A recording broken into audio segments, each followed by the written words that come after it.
I'm really happy with how my site's coming along, and now I've decided to turn it into an e-commerce site. So if I go over to the left here, we can click the store option, and it says we can add a free 10 product store.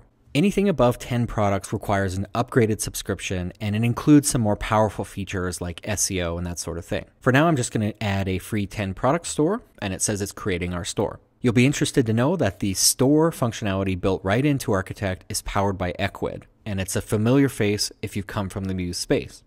Okay, so it says our store is open for business. Now we can do a little tour. It tells us that this is the main store component. It's a widget that we can actually drag out to any page. That's the shopping bag. This is the store search field and the ability to manage the store on the left. So let's click Setup Store. So this is the big, powerful store manager component of it.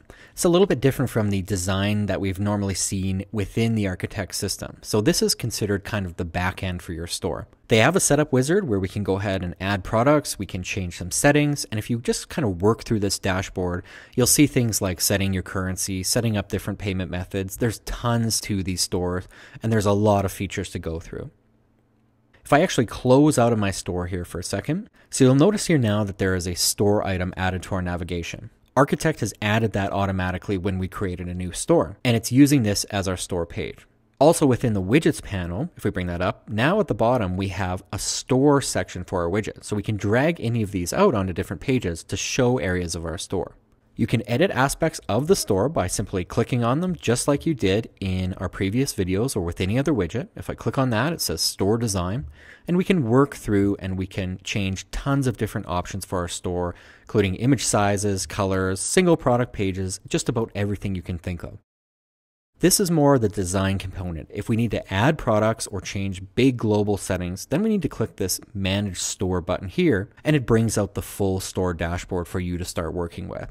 We'll do a deep dive into e-commerce in another video series. This is just meant to get you up to speed quickly. However, if I preview my site here, and if I go back to my store page, you can see that we can create various categories. And if I click on them, we have products within. I can add those products to a bag, and I can go to a checkout, and we get a fully functional store right out of the box in seconds using Architect.